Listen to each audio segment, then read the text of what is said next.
Hi hello ನಮಸ್ಕಾರ. ಎಲ್ಲರೂ ಹೇಗಿದ್ದೀರಾ? ಎಲ್ಲರೂ ಚೆನ್ನಾಗಿದ್ದೀರಾ ಅನ್ಕೊತೀನಿ. ಇತ್ತೀಚೆಗಷ್ಟೇ ನಾನೊಂದು ಮಲಯಾಳಂ ಸಿನಿಮಾ ನೋಡಿದೆ, ಮಂಜು ಮಲೆ ಬಾಯ್ಸ್ ಅಂತ. ತುಂಬಾ ಚೆನ್ನಾಗಿದೆ, ತುಂಬಾ ಇಷ್ಟ ಆಯಿತು. ಹಾಗೆ ಅಷ್ಟೇ ಭಯಾನಕವಾಗಿದ್ದು, ತುಂಬಾ ಭಯ ಆಗಿತ್ತು. ಯಾಕಪ್ಪ ಅಂತಂದರೆ ಈ ಒಂದು ಸಿನಿಮಾದಲ್ಲಿ ಫ್ರೆಂಡ್ಸ್ ಗ್ರೂಪ್ ಅಂತ ಇರ್ತಾರೆ. ಅವರು ಯಾವುದೋ ಒಂದು ಟ್ರಿಪ್ಗೆ ಅಂತ ಹೋಗಿರ್ತಾರೆ. ಆ ಒಂದು ಟ್ರಿಪ್ಗೆ ಹೋದಾಗ ಡೇಂಜರ್ ಪ್ಲೇಸ್ಗೆ ಹೋಗಬಾರ್ದು, ಅಲ್ಲಿ ಕ್ಲೋಸ್ ಆಗಿದೆ, ಆ ಒಂದು ಪ್ಲೇಸ್ಗೆ ಹೋದೆ ತುಂಬಾ ರಿಸ್ಕ್ ಆಗಿರುತ್ತೆ ಅಂತ ಹೇಳಿರ್ತಾರೆ. ಆದರೂ ಕೂಡ ಎಲ್ಲ ಬಾಯ್ಸು ಒಂದು ಕ್ರೇಜಿಂದ ಆ ಒಂದು ಪ್ಲೇಸ್ ನೋಡಲೇಬೇಕಂತ ಹೋಗ್ತಾರೆ. ಆ ಒಂದು ಪ್ಲೇಸ್ಗೆ ಹೋದಾಗ ಒಬ್ಬ ಫ್ರೆಂಡ್ಗೆ ತುಂಬಾ ಅಪಾಯವಾಗಿರುತ್ತೆ. ಸೊ ಆ ಒಂದು ಪ್ಲೇಸಲ್ಲಿ ಆ ಒಂದು ಫ್ರೆಂಡ್ನ ಹೇಗೆ ಕಾಪಾಡ್ತಾರೆ ಏನು ಎಂಬುದನ್ನು ಈ ಒಂದು ಸಿನಿಮಾದಲ್ಲಿ ತಿಳಿಸ್ಕೊಡ್ಲಾಗಿದೆ. ಇದೊಂದು ನಮ್ಮ ನಿಜ ಜೀವನದಲ್ಲೂ ಕೂಡ ಉದಾಹರಣೆ ಅಂತಲೇ ಹೇಳ್ಬೋದು.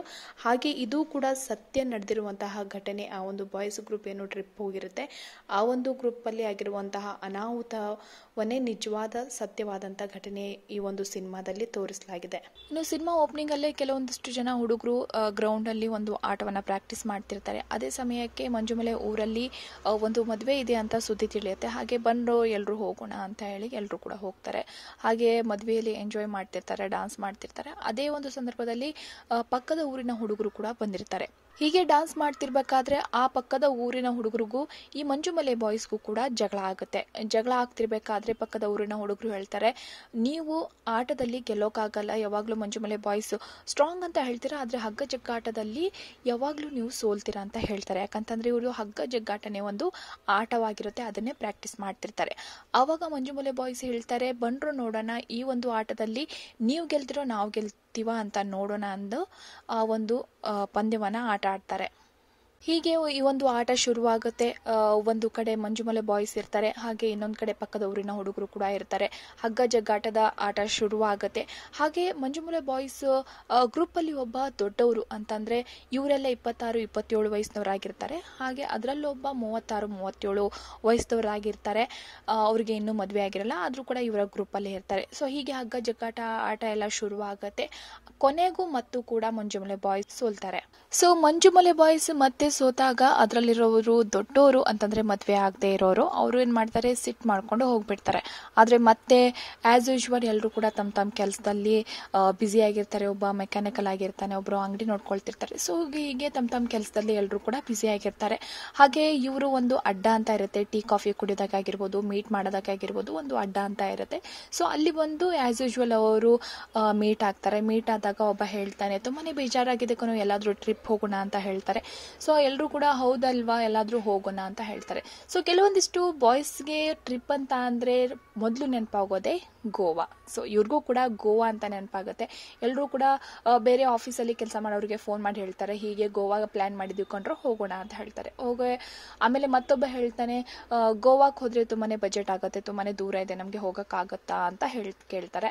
ಸೊ ಹೌದಲ್ವಾ ಅಂದ್ಕೊಂಡು ಮತ್ತೆ ಯೋಚನೆ ಮಾಡ್ತಿರ್ತಾರೆ. ಹಾಗೆ ಒಬ್ಬ ಅದರಲ್ಲಿ ಹೇಳ್ತಾನೆ, ಕೊಡೈಕೆನಾಲ್ಗೆ ಹೋಗೋಣ ಅಂತ ಹೇಳ್ತಾರೆ. ಸೊ ಅವಾಗ ಯೋಚನೆ ಮಾಡಿ, ಹೌದಲ್ವಾ, ಕೊಡೈಕೆನಾಲು ತುಂಬಾ ಹತ್ತಿರ ಇದೆ, ನಮಗೆ ತುಂಬಾ ಚೆನ್ನಾಗಿ ಪ್ಲೇಸಸ್ ಇದೆ, ಸೊ ಹೋಗೋಣ ಕೊಡೈಕೆನಾಲ್ಗೆ ಅಂತ ಹೇಳಿ ಎಲ್ರಿಗೂ ಫೋನ್ ಮಾಡಿ ಡಿಸೈಡ್ ಆಗ್ತಾರೆ ಟ್ರಿಪ್ ಹೋಗೋಕ್ಕೆ ಕೊಡೈಕೆನಾಲ್ಗೆ. ಸೊ ಕೊನೆಗೂ ಎಲ್ಲರೂ ಕೂಡ ಟ್ರಿಪ್ ಪ್ಲ್ಯಾನ್ ಮಾಡಿ ಎಲ್ಲರೂ ಟ್ರಿಪ್ಗೆ ಹೋಗ್ತಾರೆ ಕೊಡೈಕೆನಾಲ್ಗೆ. ಒಂದೇ ಗಾಡಿಯಲ್ಲಿ 11 ಜನ ಹೋಗ್ತಾರೆ. ಎಲ್ಲರೂ ಕೂಡ ದಾರಿ ಮಧ್ಯದಲ್ಲಿ ಸಿಕ್ಕಿರುವಂಥ ಪ್ಲೇಸ್ಗಳನ್ನು ನೋಡ್ತಾ ಹೋಗ್ತಾರೆ, ಎಂಜಾಯ್ ಮಾಡ್ತಾರೆ, ಆಮೇಲೆ ಕಾಮಿಡಿ ಮಾಡ್ತಿರ್ತಾರೆ. ಹೀಗೆ ಎಲ್ಲ ನೋಡಿಕೊಂಡು ಸ್ಥಳಗಳನ್ನು ನೋಡಿಕೊಂಡು ಕೊನೆಗೆ ಕೊಡೈಕೆನಾಲ್ಗೆ ಹೋಗ್ತಾರೆ. ಹಾಗೆ ಇವಾಗ ಕೊಡೈಕೆನಾಲ್ಗೆ ಹೋದಾಗ ಎಲ್ಲ ಪ್ಲೇಸಸ್ಗಳನ್ನು ನೋಡ್ತಾರೆ ನಮ್ಮ ಮಂಜುಮಲೆ ಬಾಯ್ಸ್. ಸೊ ಕೊಡೈಕೆನಾಲಲ್ಲಿ ಎಲ್ಲ ಪ್ಲೇಸಸ್ಗಳನ್ನು ನೋಡಬೇಕಾದ್ರೆ ಎಲ್ಲ ಕಡೆ ಟೂರಿಸ್ಟ್ ಗೈಡ್ಸ್ ಅಂತ ಇರ್ತಾರೆ. ಸೊ ಆ ಒಂದು ಟೂರಿಸ್ಟ್ ಗೈಡ್ ಇವ್ರಿಗೆ ಹೇಳ್ತಾನೆ, ಇಲ್ಲಿ ಕೊಡೈಕೆನಾಲಲ್ಲಿ ಸುತ್ತಮುತ್ತಲ ಎಲ್ಲ ಪ್ಲೇಸಸ್ಗಳನ್ನು ನಾನು ತೋರಿಸ್ತೀನಿ, ಇಷ್ಟೊಂತ ದುಡ್ಡು ಆಗುತ್ತೆ ಅಂತ ಹೇಳ್ತಾರೆ. ಆವಾಗ ಅವರು ಮೊದಲಿಗೆ ಹೂ ಅಂದು ಕೂಡ ಕಾಮಿಡಿ ಮಾಡ್ತಾ ಅವ್ರ ಹತ್ರನೇ ಕ್ಯಾಮ್ರಾ ಕೊಟ್ಟು ಫೋಟೋಗಳನ್ನು ತಗೊತಾರೆ. ಆಮೇಲೆ ಹೋಗ್ತಿರ್ಬೇಕಾದ್ರೆ ಬೇಡಪ್ಪ ನನಗೆ ಅಂತ ಹೇಳಿ ಹಾಗೆ ಕಾಮಿಡಿ ಮಾಡ್ತಾ ಹೋಗ್ತಾರೆ. ಹಾಗೆ ಎಲ್ಲ ಪ್ಲೇಸಸ್ಗಳನ್ನು ನೋಡಿ ಆದಮೇಲೆ ಒಂದು ಕಡೆ ಕೂತ್ಕೊಂಡಾದ್ಮೇಲೆ ಎಲ್ಲ ಪ್ಲೇಸಸ್ಗಳ ಮುಗೀತು, ಇವಾಗ ಏನಿದೆ ಅಂತ ಕೇಳ್ತಿರ್ಬೇಕಾದ್ರೆ ಒಬ್ಬ ಹೇಳ್ತಾನೆ, ಗುಣಾ ಕೇವ್ಗೆ ಹೋಗೋಣ ಅಂತ ಹೇಳ್ತಾರೆ. ಸೊ ಗುಣಾ ಕೇವ್ ಅಂತಂದರೆ ಅದು ಭಯಾನಕವಾದಂಥ ಒಂದು ಪ್ಲೇಸು, ಅದು ತುಂಬಾ ಡೇಂಜರ್ ಅಂತ ಕೆಲವೊಬ್ರಿಗೆ ಗೊತ್ತಿರುತ್ತೆ. ಅವ್ರು ಹೇಳ್ತಾರೆ ಆ ಒಂದು ಪ್ಲೇಸ್ ತುಂಬಾ ಡೇಂಜರ್ ಅಂತ ಹೇಳ್ತಾರೆ, ಬೇಡ ಅಲ್ಲಿ ಹೋಗೋದು ಅಂತ ಹೇಳ್ತಾರೆ. ಆದರೆ ಕೆಲವೊಬ್ರು ಇಲ್ಲ, ಇಲ್ಲಿವರೆಗೂ ಬಂದಿದ್ದೀವಿ, ಆ ಒಂದು ಪ್ಲೇಸ್ ನೋಡಲೇಬೇಕು ನಾವು ಅಂತ ಡಿಸೈಡ್ ಮಾಡಿ ಎಲ್ಲರೂ ಕೂಡ ಗುಣಾ ಕೇವ್ಗೆ ಹೋಗೋಕ್ಕೆ ರೆಡಿ ಆಗ್ತಾರೆ. ಸೊ ಕೊನೆಗೂ ಮಂಜುಮಲೆ ಬಾಯ್ಸ್ ಗುಣಾ ಕೇವ್ಗೆ ಬಂದೇ ಬಿಡ್ತಾರೆ. ಆ ಒಂದು ಸ್ಥಳ ತುಂಬಾ ಚೆನ್ನಾಗಿರುತ್ತೆ. ಹಾಗೆ ಗೇಟ್ ಕೂಡ ಹಾಕಿರ್ತಾರೆ, ಯಾಕಂತಂದರೆ ತುಂಬಾ ಡೇಂಜರ್ ಪ್ಲೇಸ್ ಕೂಡ ಆಗಿರುತ್ತೆ. ಇರುತ್ತೆ. ಸೊ ಅದಕ್ಕಾಗಿ ಗುನಾ ಕೇವಿಂದ ಸ್ವಲ್ಪ ಹತ್ರದಲ್ಲೇ ಗೇಟ್ ಹಾಕಿ ಅಲ್ಲಿಂದನೇ ಗುನಾ ಕೇವ್ನ ನೋಡೋದಕ್ಕೆ ಅವಕಾಶ ಮಾಡಿಕೊಟ್ಟಿರ್ತಾರೆ. ಆದರೆ ಕೆಲವೊಬ್ರು ಹೇಳ್ತಾರೆ ಒಳಗಡೆ ಹೋದರೆ ತುಂಬಾ ಚೆನ್ನಾಗಿರುತ್ತೆ, ಗುನಾ ಕೇವ್ ತುಂಬಾ ಚೆನ್ನಾಗಿದೆ, ನಾವು ಕೂಡ ಹೋಗಬೇಕಾಗಿತ್ತು, ಆದರೆ ಗೇಟ್ ಹಾಕಿದ್ದಾರೆ, ಅವಕಾಶ ಇಲ್ಲ ಅಂತ ಹೇಳ್ತಾರೆ. ಆದರೆ ಅದರಲ್ಲಿ ಹೋಗೋಣವಾ, ನಾವು ಕೂಡ ಅಲ್ಲಿ ಹೋಗೋಣ, ತುಂಬಾ ಚೆನ್ನಾಗಿರುತ್ತೆ ಅಂತ ಹೇಳ್ತಾರೆ. ಆದರೆ ಕೆಲವೊಬ್ರು ಬೇಡ ಬೇಡ ನಡ್ರಿ ಹೋಗೋಣ, ಇವಾಗ ಲೇಟ್ ಆಗಿದೆ, ಅಲ್ಲಿ ಹೋದರೆ ತುಂಬಾ ಡೇಂಜರ್ ಆಗುತ್ತೆ ಅಂತ ಹೇಳ್ತಾರೆ. ಆದರೂ ಕೂಡ ಅದರಲ್ಲಿ ಒಬ್ಬ ಯಾರಿಗೂ ಲೆಕ್ಕಿಸ್ತೇನೆ ಮೇಲೆ ಹತ್ತಿ ಗೇಟನ್ನು ದಾಟೋದಕ್ಕೆ ಸ್ಟಾರ್ಟ್ ಮಾಡ್ತಾನೆ. ಅವಾಗ ಅವನನ್ನು ನೋಡಿ ಇನ್ನೂ ಉಳಿದವರು ಕೂಡ ಅವರು ಕೂಡ ಹೋಗೋಕ್ಕೆ ಸ್ಟಾರ್ಟ್ ಮಾಡ್ತಾರೆ. ಹಾಗೆ ಗೇಟನ್ನು ದಾಟಿ ಗುನಾ ಕೇವ್ಗೆ ಹೋಗೋಕ್ಕೆ ರೆಡಿ ಆಗ್ತಾರೆ. ಅಲ್ಲಿ ಚೀರ್ತಾರೆ, ಹಾಗೆಯೇ ಕಿರ್ಚಿದಾಗ ಅದು ಎಕೋ ಬರುತ್ತಲ್ವ, ಸೊ ಅದು ತುಂಬಾ ಚೆನ್ನಾಗಿ ಅನಿಸುತ್ತೆ. ಎಲ್ಲರೂ ಕೂಡ ತಮ್ಮ ತಮ್ಮ ಹೆಸರುಗಳನ್ನಾಗಿರ್ಬೋದು ಎಲ್ಲ ಕೂಗ್ತಾ ಹಾಗೆ ಎಂಜಾಯ್ ಮಾಡ್ತಾ ಕೆಳಗಡೆ ಹೋಗ್ತಾರೆ.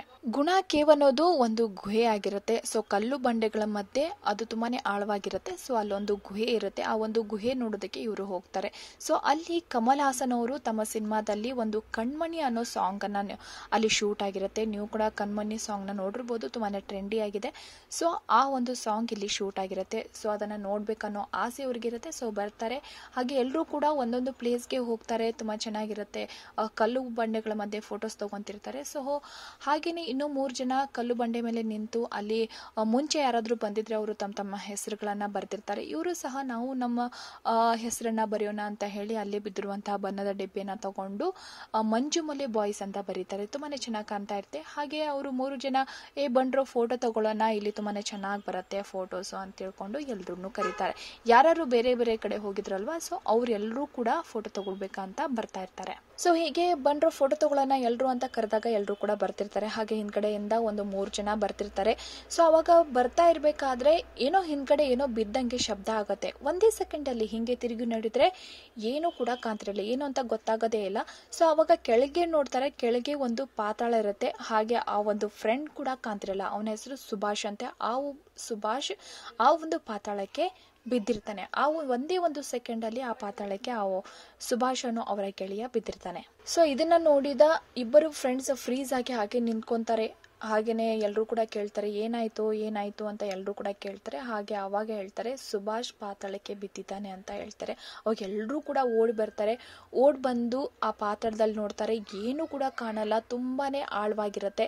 ಸೊ ಅಲ್ಲಿ ಸುಭಾಷ್ ಅಂತ ಕೂಗ್ತಿರ್ತಾರೆ. ಆದರೂ ಕೂಡ ಅವನ ಯಾವುದೋ ಒಂದು ರೆಸ್ಪಾನ್ಸ್ ಸಿಗಲ್ಲ. ಅವಾಗ ತುಂಬಾನೇ ಅಳ್ತಾರೆ, ಕಿರಿಸ್ತಾರೆ, ಸುಭಾಷ್ ಅನ್ನೋ ಹೆಸರಿಂದ ಕಿರಿಸ್ತಾರೆ. ಸೊ ಹೀಗೆ ಸುಭಾಷ್ ಅಂತ ಎಲ್ಲರೂ ಕೂಡ ಕೂಗ್ತಿರ್ತಾರೆ, ಯಾವುದೇ ಒಂದು ರೆಸ್ಪಾನ್ಸ್ ಸಿಗಲ್ಲ. ಕೆಳಗಡೆ ನೋಡಿದ್ರೆ ತುಂಬಾನೇ ಕತ್ಲೆ ಆಗಿರುತ್ತೆ, ತುಂಬಾನೇ ಆಳವಾಗಿರುತ್ತೆ, ತುಂಬಾನೇ ಭಯಗೊಂಡಿರ್ತಾರೆ, ಏನಾಯ್ತೋ ಏನೋ ಅಂತ. ಹಾಗೆ ಇಬ್ರು ಫ್ರೆಂಡ್ಸ್ ಏನಂತಾರೆ, ನಾವು ಮೇಲ್ಗಡೆ ಹೋಗಿ ಯಾರಾದರೂ ಹೆಲ್ಪಿಗೆ ಬರ್ತಾರಾ ಅಂತ ನೋಡ್ಕೊಂಡು ಬರ್ತೀವಿ ಅಂತ ಮೇಲ್ಗಡೆ ಹೋಗ್ತಾರೆ.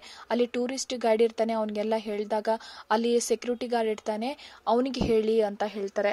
ಅವಾಗ ಅವನಿಗೆ ನೋಡಕ್ ಹೋದಾಗ ಅಲ್ಲಿ ಸೆಕ್ಯೂರಿಟಿ ಗಾರ್ಡ್ ಇರಲ್ಲ, ಪಕ್ಕದಲ್ಲೇ ಟೀ ಅಂಗಡಿ ಇರುತ್ತೆ. ಆ ಟೀ ಅಂಗಡಿ ಅವನ ಹತ್ರ ಹೋಗ್ತಾರೆ. ಅವಾಗ ಎಲ್ಲ ನಡೆದಿರೋದನ್ನ ಹೇಳ್ತಾರೆ. ತಮ್ಮ ಫ್ರೆಂಡ್ ಹಿಂಗೆ ಪಾತಾಳಕ್ಕೆ ಬಿದ್ದಿದ್ದಾನೆ, ಪ್ಲೀಸ್ ನಮಗೆ ಹೆಲ್ಪ್ ಮಾಡಿ ಅಂತ ಹೇಳ್ತಾರೆ. ಹಾಗೆ ಗುನಾ ಕೇವಲ್ ಅಂತ ಅವನು ಕೇಳ್ತಾನೆ. ಹೌದು ಅಲ್ಲಿ ಅಂತ ಹೇಳಿದಾಗ, ಅಲ್ಲಿ ಯಾಕೋ ನೀವು ಹೋಗಿದ್ರಿ, ತುಂಬಾನೇ ಡೇಂಜರಸ್ ಪ್ಲೇಸ್ ಅದು, ಅಲ್ಲಿ ಬಿದ್ದವರು ಯಾರು ಕೂಡ ಜೀವಂತವಾಗಿ ಇದುವರೆಗೂ ಬಂದಿಲ್ಲ. ಹಾಗೆ ಅದು ಡೆವಿಲ್ಸ್ ಕಿಚನ್ ಅಂದ್ರೆ ಸೈತಾನನ ಅಡುಗೆ ಮನೆ, ಅದು ತುಂಬಾನೇ ಡೇಂಜರಸ್ಸು, ನೀವು ಯಾಕೋ ಅಲ್ಲಿ ಹೋಗಿದ್ರಿ ಅಂತ ಹೇಳ್ತಾರೆ. ಪ್ಲೀಸ್ ನಮಗೆ ಹೆಲ್ಪ್ ಮಾಡಿ ಅಂತ ಹೇಳಿದಾಗ ತುಂಬಾನೇ ಅಳ್ತಾರೆ. ಅವಾಗ ಆಯಿತು ಸರಿ ಅಂತ ಅವನು 4 ನಿಂಬೆ ಹಣ್ಣನ್ನ ಕೈಯಲ್ಲಿ ಇಟ್ಕೊಂಡು ಅವರ ಇರೋ ಹತ್ರ ಹೋಗ್ತಾರೆ. ಸೊ ಟೀ ಅಂಗಡಿ ಅವನು ಈ ಒಂದು ಸ್ಥಳಕ್ಕೆ ಬಂದು ನೋಡಿದಾಗ ಎಲ್ಲರೂ ಕೂಡ ಪಾತಾಳದ ಹತ್ರನೇ ಇರ್ತಾರೆ. ಸುಭಾಷ್ ಅಂತ ಎಲ್ಲರೂ ಕೂಡ ಕೂಗ್ತಿರ್ತಾರೆ. ಸೊ ಕಿರಿಸ್ತಿರ್ತಾರೆ, ಅಳ್ತಿರ್ತಾರೆ. ಸೊ ಅವಾಗ ಇವನು ಬಂದು ಅಲ್ಲಿ ಏನರೋ ಮಾಡ್ತಿದ್ರ, ದೂರ ಬನ್ನಿ, ಅದು ಎಳ್ಕೊಂಡ್ಬಿಡತ್ತೆ ನಿಮಗೆ, ತುಂಬಾನೇ ಡೇಂಜರಸ್ ಪ್ಲೇಸ್ ಇದು, ಸೈತಾನನ ಅಡುಗೆ ಮನೆ ಇದು, ದೂರ ಸರಿರಿ ನೀವು ಅಂತ ಹೇಳ್ತಾರೆ. ಆಗ ಇಲ್ಲಿ ಬಿದ್ದವರು ಯಾರು ಕೂಡ ಜೀವಂತವಾಗಿ ಬಂದೇ ಇಲ್ಲ. ಸೊ ನೀವು ಈ ಒಂದು ಪ್ಲೇಸ್ಗೆ ನಿಮ್ಮ ಫ್ರೆಂಡ್ ಬಿದ್ದಿದ್ದಾನೆ ಅಂತಂದ್ರೆ ಅವನು ಜೀವಂತವಾಗಿರೋದಕ್ಕೆ ಸಾಧ್ಯನೇ ಇಲ್ಲ, ನೀವು ಇಲ್ಲಿಂದ ಹೋಗ್ಬಹುದು, ಇವಾಗ ಅವನು ನಿಮ್ಗೆ ಸಿಗಲ್ಲ ಅಂತ ಹೇಳ್ತಾನೆ. ಸೊ ಹೀಗೆ ಹೇಳ್ತಿರ್ಬೇಕಾದ್ರೆ ನಾವು ಇಲ್ಲಿಂದ ಹೋಗಲ್ಲ, ನಮ್ಮ ಫ್ರೆಂಡ್ನ ಕರ್ಕೊಂಡೇ ಹೋಗ್ತೀವಿ, ಅವನು ಜೀವಂತವಾಗಿರ್ಲಿಲ್ಲ ಅಂದ್ರೂ ಕೂಡ ಅವನ ಬಾಡಿ ನಮ್ಮ ಊರಿಗೆ ತಗೊಂಡು ಹೋಗ್ತೀವಿ ಅಂತ ಹೇಳ್ತಾರೆ. ಅಷ್ಟರಲ್ಲಿ ಬೇರೆ ಟೂರಿಸ್ಟ್ ಗೈಡ್ ಕೂಡ ಬರ್ತಾನೆ. ಆ ಒಂದು ಟೂರಿಸ್ಟ್ ಗೈಡ್ ಕೂಡ ಅದೇ ಮಾತನ್ನು ಹೇಳ್ತಾನೆ, ಇಲ್ಲಿ ಬಿದ್ದವರು ಯಾರು ಕೂಡ ಜೀವಂತವಾಗಿ ಉಳಿದಿಲ್ಲ, ನಿಮ್ಮ ಫ್ರೆಂಡ್ ಇವಾಗ ಜೀವಂತವಾಗಿರ್ತಾರಲ್ಲೋ ಗೊತ್ತಿಲ್ಲ, ಅವ್ರು ನಿಮಗೆ ಸಿಗೋದಿಲ್ಲ ಅಂತ ಹೇಳ್ತಾನೆ. ಆದರೂ ಕೂಡ ಎಲ್ಲರೂ ಇಲ್ಲ, ನಾವು ಇಲ್ಲಿಂದ ಹೋಗೋದೇ ಇಲ್ಲ ಅಂತ ಹೇಳ್ತಾರೆ. ಅಷ್ಟರಲ್ಲಿ ಇನ್ನು 3 ಜನ ಏನಂತಾರೆ, ಇಲ್ಲ ನಾವು ಪೊಲೀಸ್ ಸ್ಟೇಷನ್ಗೆ ಹೋಗೋಣ, ಅಲ್ಲಿ ಹೋದರೆ ನಮಗೆ ಏನಾದರೂ ಸಹಾಯ ಸಿಗ್ಬೋದು ಅಂತ ಹೇಳಿ ಎಲ್ಲರೂ ಕೂಡ ಹೋಗ್ತಾರೆ. ಅಷ್ಟರಲ್ಲಿ ಮಳೆ ಕೂಡ ಸ್ಟಾರ್ಟ್ ಆಗಿರುತ್ತೆ. ಆ ಒಂದು ಮಳೆಯಲ್ಲಿನೇ ಎಲ್ಲರೂ ಗಾಡಿ ತೊಗೊಂಡು ಪೊಲೀಸ್ ಸ್ಟೇಷನ್ಗೆ, ಕೊಡೈಕೆನಾಲ್ ಪೊಲೀಸ್ ಸ್ಟೇಷನ್ಗೆ ಹೋಗ್ತಾರೆ. ಕೊಡೈಕೆನಾಲ್ ಪೊಲೀಸ್ ಸ್ಟೇಷನ್ಗೆ ಹೋಗಿ ನಡೆದಿದ್ದನ್ನೆಲ್ಲ ಕಾನ್ಸ್ಟೇಬಲ್ ಹತ್ರ ಹೇಳ್ತಿರ್ಬೇಕಾದ್ರೆ ಹೀಗೆ ನಮ್ಮ ಫ್ರೆಂಡ್ ಬಿದ್ದಿದ್ದಾನೆ, ಪಾತಾಳಕ್ಕೆ ಬಿದ್ದಿದ್ದಾನೆ, ಪ್ಲೀಸ್ ನಮಗೆ ಹೆಲ್ಪ್ ಮಾಡಿ ಅಂತ ಹೇಳಿದಾಗ ಅವರು ಕೂಡ ಅದೇ ಮಾತನ್ನ ಹೇಳ್ತಾರೆ. ಹಾಗೆ ಈ ಮಾತನ್ನ ಅಲ್ಲೇ ಇದ್ದಂತಹ ಇನ್ಸ್ಪೆಕ್ಟರ್ ಕೇಳಿಸ್ಕೊಂಡು ಬಂದು ಇವ್ರನ್ನ ಹೊಡೆಯೋದಕ್ಕೆ ಸ್ಟಾರ್ಟ್ ಮಾಡ್ತಾರೆ. ನೀವೇ ನಿಮ್ಮ ಫ್ರೆಂಡನ್ನ ಪಾತಾಳಕ್ಕೆ ತಳ್ಳಿ ಇವಾಗ ಬಂದು ನಮ್ಮ ಫ್ರೆಂಡ್ ಪಾತಾಳಕ್ಕೆ ಬಿದ್ದಿದ್ದಾನೆ ಅಂತ ಹೇಳ್ತಿದ್ದೀರಾ, ನೀವೇ ತಳ್ಳಿರಬಹುದು. ಕಾನ್ಸ್ಟೇಬಲ್ ಹೇಳ್ತಾನೆ ಇವ್ರ ಮೇಲೆ FIR ಹಾಕಿ ಅಂತ ಹೇಳ್ತಾನೆ. ಇನ್ನು ಮಳೆ ಕೂಡ ಸ್ಟಾರ್ಟ್ ಆಗಿರುತ್ತೆ. ತುಂಬಾ ಮಳೆ ಬರ್ತಿರೋದ್ರಿಂದ ನೀರು ಹರಿದು ಪಾತಾಳಕ್ಕೆ ಬೀಳ್ತಾ ಇರುತ್ತೆ. ಸೊ ಎಲ್ಲ ಹುಡುಗರು ಕೂಡ ನೀರನ್ನ ಕಂಟ್ರೋಲ್ ಮಾಡೋದಕ್ಕೆ, ಈ ನೀರು ಹೋದ್ರೆ ಮತ್ತಷ್ಟು ತೊಂದರೆ ಆಗಬಹುದು ತಮ್ಮ ಗೆಳೆಯನಿಗೆ ಅಂತ ಹೇಳಿ ಎಲ್ಲರೂ ಕೂಡ ನೀರನ್ನ ಕಂಟ್ರೋಲ್ ಮಾಡೋದಕ್ಕೆ ಅಡ್ಡಡ್ಡ ಮಲ್ಕೊಂತಾರೆ. ಆದ್ರೂ ಕೂಡ ನೀರು ಕಂಟ್ರೋಲ್ ಆಗೋದಿಲ್ಲ. ಆದ್ರೂ ಅದೇ ಮಳೆಯಲ್ಲಿ ಅಲ್ಲಿ ಅವರು ಎಲ್ಲರೂ ಕೂಡ ಮಲ್ಕೊಂತಾರೆ ನೀರು ಕಂಟ್ರೋಲ್ ಮಾಡೋದಕ್ಕೆ. ಇತ್ತ ಪೊಲೀಸ್ ಸ್ಟೇಷನ್ ಅಲ್ಲಿ ಇನ್ಸ್ಪೆಕ್ಟರ್ ಅವರು ಕಾನ್ಸ್ಟೇಬಲ್ ಹೋಗಿ ನೋಡ್ಕೊಂಡ್ ಬಾ ಏನಾಗಿದೆ ಅಂತ ಇವ್ರ ಜೊತೆ ಹೋಗಿ ಅಂತ ಹೇಳ್ತಾನೆ. ಅವಾಗ ಕಾನ್ಸ್ಟೇಬಲ್ ಇವ್ರ ಜೊತೆನೆ ಹೋಗ್ತಾನೆ. ದಾರಿ ಮಧ್ಯದಲ್ಲಿ ಗಾಡಿ ನಿಲ್ಸು ಅಂತ ಹೇಳ್ತಾನೆ. ಗಾಡಿ ನಿಲ್ಸಿದಾಗ ನಮ್ಗೆ ಡ್ರಿಂಕ್ಸ್ ತಗೊಂಡ್ ಬಾ, ಸೈಡ್ಸ್ ತಗೊಂಡ್ ಬಾ, ಸಿಗರೆಟ್ ತಗೊಂಡ್ ಬಾ ಅಂತ ಹೇಳ್ತಾರೆ. ಸೊ ಹೇಳಿದಾಗ ಎಲ್ಲರೂ ಕೂಡ ತಗೊಂಡ್ ಬರ್ತಾರೆ. ಪೊಲೀಸರಿಗೆ ಲಂಚ ಕೊಟ್ರೇನೆ ಕೆಲಸ ಆಗ್ತಿರಬಹುದು ಅಂತ ಹೇಳಿ ಎಲ್ಲ ಕೂಡ ತಗೊಂಡ್ ಬರ್ತಾರೆ. ಸೊ ಆ ಒಂದು ಸ್ಥಳಕ್ಕೆ ಕಾನ್ಸ್ಟೇಬಲ್ ಕೂಡ ಬಂದು ನೋಡಿ ಎಲ್ಲರೂ ಕೂಡ ಹೇಳ್ತಾನೆ, ಇದು ತುಂಬಾನೇ ಡೇಂಜರಸ್ ಪ್ಲೇಸ್, ಇಲ್ಲಿ ಬಿದ್ದವರು ಯಾರು ಕೂಡ ಜೀವಂತವಾಗಿ ಉಳಿದು ಬಂದಿಲ್ಲ. ಸೊ ನೀವು ಕೂಡ ಇವಾಗ ನಿಮ್ಮ ಫ್ರೆಂಡ್ನ ಮರಿಬೇಕು, ಊರಿಗೆ ಹೋಗಿ ನೀವು, ಇಲ್ಲಿ ತುಂಬಾನೇ ಡೇಂಜರಸ್ ಪ್ಲೇಸ್, ನಿಮ್ಮ ಫ್ರೆಂಡ್ ಇವಾಗ ಸಿಗಲ್ಲ, ನಿಮಗೆ ಜೀವಂತವಾಗಿ ಕೂಡ ಇರಲ್ಲ ಅವನು ಅಂತ ಹೇಳಿದಾಗ ಸರಿ ಆಯಿತು ಅಂತ ಎಲ್ಲರೂ ಕೂಡ ಹೊರಡೋದಕ್ಕೆ ರೆಡಿ ಆದಾಗ ಒಬ್ಬ ಫ್ರೆಂಡ್ ಹತ್ರಲ್ಲಿ ಇಲ್ಲ ನಾನು ನಮ್ಮ ಫ್ರೆಂಡ್ನ ಬಿಟ್ಟು ಬರಲ್ಲ ಅಂತೇಳಿ ಓಡಿ ಹೋಗಿ ಆ ಪಾತ್ರದಲ್ಲಿ ಅನಿಕ್ ಹಾಕಿ ಸುಭಾಷ್ ಸುಭಾಷ್ ಅಂತ ಕಿರಿಸ್ತಾ ಅಳ್ತಾ ತುಂಬಾನೇ ಜೋರಾಗಿ ಕಿರಿಸ್ತಾನೆ. ಆಗ ಅಲ್ಲಿಂದ ಒಂದು ರೀಪ್ಲೇ ಬರುತ್ತೆ, ಕಿರ್ಚುವಂತ ರೀಪ್ಲೇ ಬರುತ್ತೆ. ಸೊ ಅವನು ಕಿರಿಸಿದಾಗ ಇವನಿಗೆ ಕೇಳಿಸಿದಾಗ ಎಲ್ಲರೂ ಫ್ರೆಂಡ್ಗೂ ಹೇಳ್ತಾನೆ. ಅವಾಗ ಎಲ್ಲರೂ ಫ್ರೆಂಡ್ಸ್ ಕೂಡ ಬಂದು ಕಿರಿಚಿದಾಗ ಮತ್ತೆ ಅವನು ಕಿರಿಚಿರುವಂತಹ ಒಂದು ಶಬ್ದ ಕೇಳಿಸುತ್ತೆ. ಅವಾಗ ಕಾನ್ಸ್ಟೇಬಲ್ ಬಂದು ಅವನು ಕೂಡ ಕಿರಿಚಿದಾಗ ಅವನ ಹೆಸರನ್ನ ಕೂಗಿದಾಗ ರೀಪ್ಲೇ ಕೇಳುತ್ತೆ.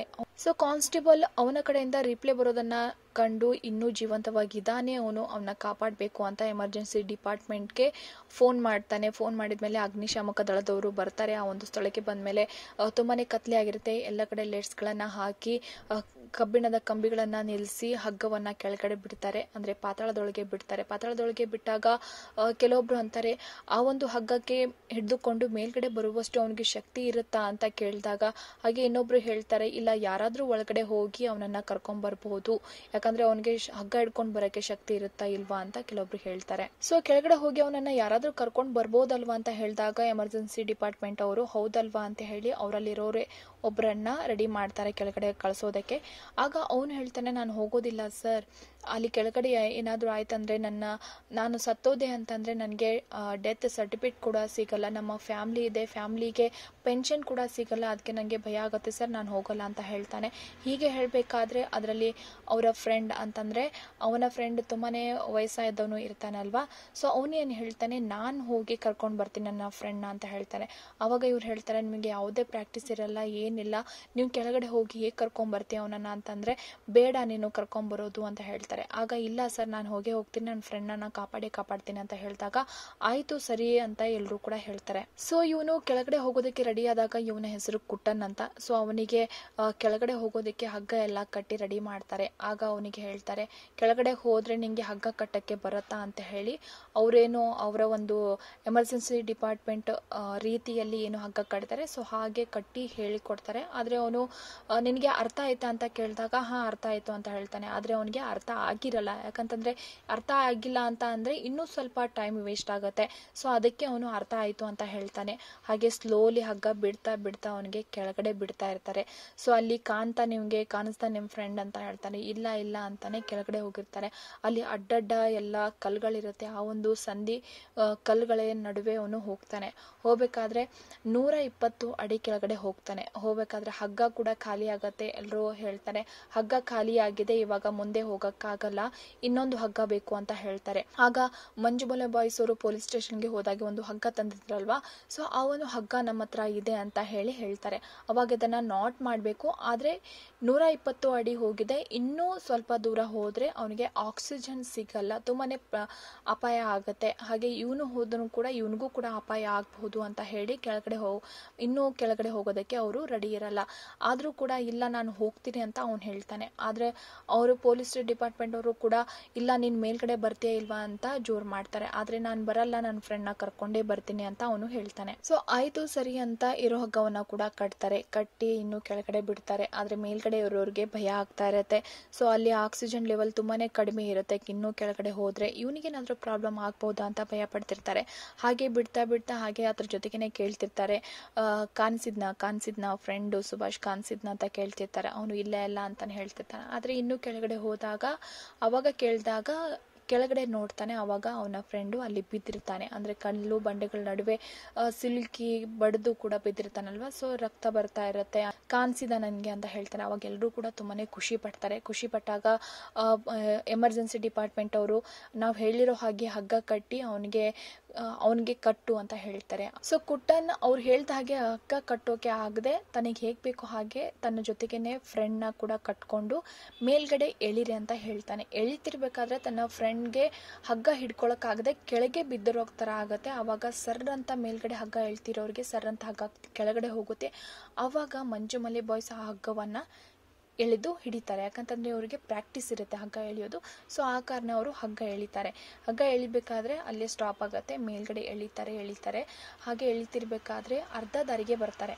ಅರ್ಧ ದಾರಿಗೆ ಬಂದ್ಮೇಲೆ ಅಲ್ಲಿ ಒಂದು ದೊಡ್ಡ ಕಲ್ಲು ಬಂಡೆ ಇರುತ್ತೆ. ಅಲ್ಲೇ ಅದರ ನಡುವೆ ಒಬ್ಬರಿಗೆ ಬರೋದಕ್ಕೆ ಸಾಧ್ಯ, ಇಬ್ಬರಿಗೆ ಸಾಧ್ಯ ಇರಲ್ಲ. ಸೊ ಅಲ್ಲಿ ಹಗ್ಗ ಸ್ಟ್ರಕ್ ಆಗತ್ತೆ. ಅವಾಗ ನಮಗೆ ಎಳೆದಕ್ಕೆ ಆಗ್ತಿಲ್ಲ ಅಂತ ಹೇಳಿದಾಗ ಇಲ್ಲ ಇಲ್ಲಿ ಹಗ್ಗ ಸ್ಟ್ರಕ್ ಆಗಿದೆ ಅಂತ ಹೇಳ್ತಾನೆ. ಹೇಳಿದ್ಮೇಲೆ ಒಬ್ಬ ಅದರಲ್ಲಿ ಸೈಕೋ ತರ ಇರ್ತಾನಲ್ವಾ, ಅವನು ಬಂದು ಮೇಲ್ಗಡೆ ಕಲ್ಲು ಬಂಡೆ ಮೇಲೆ ನಿಂತಿರ್ತಾನೆ. ಕಲ್ಲು ಬಂಡೆ ಮೇಲೆ ನಿಂತಿರ್ಬೇಕಾದ್ರೆ ಅವ್ನು ಕೆಳಗಡೆ ನೋಡ್ತಾನೆ. ಕೆಳಗಡೆ ನೋಡಿದಾಗ ಅವನಿಗೇನೋ ಕಾಣಿಸ್ತಿರ್ಬೇಕು ಅನ್ಸುತ್ತೆ ಕೆಳಗಡೆ ಇದ್ದವ್ರಿಗೆ. ಸೊ ಆವಾಗ ಅವನು ಹೇಳ್ತಾನೆ ಲೂಸ್ ಬಿಟ್ಟು ಎಳಿರು ಅಂತ ಹೇಳ್ತಾನೆ. ಅಂತಂದ್ರೆ ಇವರು ಪ್ರತಿ ಸಲ ಆ ಒಂದು ಹಗ್ಗ ಜಗ್ಗಾಟದಲ್ಲಿ ಸೋಲೋದು ಯಾಕಪ್ಪ ಅಂತಂದ್ರೆ ಲೂಸ್ ಬಿಟ್ಟು ಅವರಿಗೆ ಎಳೆಯೋದು ಗೊತ್ತಿರಲ್ಲ. ಆ ಒಂದು ಲೂಸ್ ಬಿಟ್ಟು ಎಳೆಯೋದು ಟ್ರಿಕ್ಸ್ ಇರುತ್ತೆ. ಆ ಒಂದು ಲೂಸ್ ಬಿಟ್ಟು ಎಳೆಯೋದು ಗೊತ್ತಿರಲ್ಲ. ಆ ಒಂದು ಕಾರಣಕ್ಕಾಗಿ ಪ್ರತಿ ಸತಿ ಇವರು ಆಟದಲ್ಲಿ ಸೋಲ್ತಿರ್ತಾರೆ. ಆ ಒಂದು ಟ್ರಿಕ್ಸ್ ಅನ್ನ ಇವರಿಗೆ ಅವನು ಹೇಳ್ತಾನೆ. ಲೂಸ್ ಬಿಟ್ಟು ಜಗ್ರು ಅಂತ ಹೇಳ್ತಾನೆ. ಸ್ವಲ್ಪ 6 ಅಡಿ ಲೂಸ್ ಬಿಟ್ಟು ಸರ್ ಅಂತ ಜಗ್ದಾಗ ಒಮ್ಮೆ ಮೇಲ್ಗಡೆ ಅವರ ಫ್ರೆಂಡ್ ಹಾಗೂ ಕುಟ್ಟನ್ ಅವನ ಜೊತೆಗೆ ಮೇಲ್ಗಡೆ ಬರ್ತಾರೆ. ಸೊ ಇಬ್ರು ಕೂಡ ಮೇಲ್ಗಡೆ ಬರ್ತಾರೆ. ಎಲ್ರು ಕೂಡ ತುಂಬಾನೇ ಖುಷಿಯಾಗಿರ್ತಾರೆ. ಅವನು ಜೀವಂತವಾಗಿರ್ತಾನೆ. ಅದನ್ನ ನೋಡಿ ಎಲ್ರು ತುಂಬಾನೇ ಖುಷಿಯಾಗಿರ್ತಾರೆ. ಸೊ ಇವನಿಗೆ ಫಸ್ಟ್ ಮೇಲ್ಗಡೆ ಕರ್ಕೊಂಡು ಹೋಗ್ಬೇಕು ಅಂತ ಹೇಳಿ ಮಳೆ ಬರ್ತಾ ಇರುತ್ತೆ. ಆ ಒಂದು ಮಳೆಯಲ್ಲಿ ನೆಂದಿರ್ತಾರೆ, ಚಳಿ ಆಗ್ತಾ ಇರುತ್ತೆ. ಸೊ ಫಸ್ಟ್ ಮೇಲ್ಗಡೆ ಕರ್ಕೊಂಡು ಹೋಗ್ಬೇಕು ಅಂತ ಅದರಲ್ಲಿರೋನು ಒಬ್ಬ ಅವನಿಗೆ ಎತ್ಕೊಂಡು ಮೇಲ್ಗಡೆ ಹೋಗ್ತಾನೆ. ಮೇಲ್ಗಡೆ ಹೋದ್ಮೇಲೆ ಅಲ್ಲಿ ಬೆಂಕಿ ಹಾಕಿರ್ತಾರೆ. ಆ ಬೆಂಕಿ ಹಾಕಿದ ಪಕ್ಕದಲ್ಲಿ ಇವ್ರನ್ನ ಕೂರಿಸ್ತಾನೆ. ಕೂರಿಸಿದ್ಮೇಲೆ ಅಲ್ಲಿರೋರು ಇವನು ಸಾವನ್ನೇ ಗೆದ್ದು ಬಂದಿದ್ದಾನೆ, ಇವನು ದೇವ್ರು ಅಂತ ಹೇಳಿ ಅವನ ಕಾಲು ಮುಗಿತಾರೆ. ಕಾಲು ಮುಗಿದ್ಮೇಲೆ ಎಲ್ಲರೂ ಕೂಡ ಅವನಿಗೆ ನಮಸ್ಕಾರ ಮಾಡ್ತಾರೆ. ಹಾಗೆ ಅವನಿಗೆ ಫಸ್ಟ್ ಟ್ರೀಟ್ಮೆಂಟ್ ಆಗಬೇಕು ಅಂತ ಹೇಳಿ ಕೊಡೈಕೆನಾಲ್ ಗೌರ್ಮೆಂಟ್ ಹಾಸ್ಪಿಟಲ್ಗೆ ಕರ್ಕೊಂಡು ಹೋಗ್ತಾರೆ. ಅಲ್ಲೆಲ್ಲ ಟ್ರೀಟ್ಮೆಂಟ್ ಆಗುತ್ತೆ. ಆದರೆ ಅಲ್ಲಿರುವಂತಹ ಡಾಕ್ಟರ್ ಹೇಳ್ತಾರೆ ಇವನಿಗೆ ಬೇಕಾಗಿರುವಂತಹ ಟ್ರೀಟ್ಮೆಂಟ್ ಫೆಸಿಲಿಟೀಸ್ ನಮ್ಮ ಹತ್ರ ಇಲ್ಲ, ನಿಮ್ಮ ಊರಿಗೆ ಕರ್ಕೊಂಡು ಹೋಗಿ ಅಲ್ಲೇ ಟ್ರೀಟ್ಮೆಂಟ್ ಕೊಡಿಸಿ, ಇವನಿಗೆ ಏನೂ ಆಗಲ್ಲ, ಅಲ್ಲೇ ನೋಡ್ಕೊಳ್ಬಹುದು ಅಂತ ಹೇಳಿ ಕರ್ಕೊಂಡು ಹೋಗಿ ಅಂತ ಹೇಳ್ತಾರೆ. ಹಾಗೆಯೇ ಗಾಡಿಯಲ್ಲಿ ಕೂರಿಸಿ ಕರ್ಕೊಂಡು ಹೋಗ್ಬೇಕಾದ್ರೆ ಈ ಒಂದು ಸುದ್ದಿ ನ್ಯೂಸ್ ಚಾನೆಲ್ಗಳಿಗೆ ಗೊತ್ತಾಗಿರುತ್ತೆ. ಎಲ್ಲರೂ ಕೂಡ ಇವ್ರಿಗೆ ಕೇಳೋದಕ್ಕೆ ಬರ್ತಾರೆ, ನೀವು ಸಾವನ್ನೇ ಗೆದ್ದಿದ್ದೀರಾ, ಹಾಗೆ ನಿಮ್ಮ ಫ್ರೆಂಡ್ನ ಕಾಪಾಡೋದಕ್ಕೆ ನೀವೇ ಪಾತಾಳಕ್ಕೆ ಇಳಿದಿದ್ರಿ ಅಂತ ಇಂಟರ್ವ್ಯೂ ಕೊಡಿ ನಮಗೆ ಅಂತ ಹೇಳ್ತಾರೆ. ಆವಾಗ ಇಲ್ಲ ನಾವು ಫಸ್ಟು ನಮ್ಮ ಊರಿಗೆ ಹೋಗಬೇಕು, ಪ್ಲೀಸ್ ನಮ್ಮನ್ನ ಬಿಟ್ಬಿಡಿ ಅಂತ ಹೇಳಿದಾಗ ಅವರು ತಮ್ಮ ಊರಿಗೆ ಹೋಗ್ತಾರೆ. ಸೊ ಊರಿಗೆ ಬಂದಮೇಲೆ ಯಾರೊಬ್ಬರಿಗೂ ಕೂಡ ಇಲ್ಲಿ ನಡೆದಿರುವಂತಹ ವಿಷಯವನ್ನ ಹೇಳಿರಲ್ಲ. ಅವನಿಗೆ ಟ್ರೀಟ್ಮೆಂಟ್ ಕೊಡಿಸ್ತಾರೆ. ಸ್ವಲ್ಪ ಅಲ್ಲಿ ಪಾತಾಳಕ್ಕೆ ಬಿದ್ದಿದ್ದ, ಅಲ್ಲಿಂದನೇ ಕಾಲು ಪೆಟ್ಟಾಗಿದೆ, ಕೈ ಸ್ವಲ್ಪ ನೋವಾಗಿದೆ ಅಂತ ಹೇಳ್ತಾರೆ ಹೊರತು ಯಾರಿಗೂ ಕೂಡ ಇಲ್ಲಿ ನಡೆದಿರುವಂತಹ ಭಯಾನಕ ವಿಷಯವನ್ನ ಹೇಳಿರಲ್ಲ.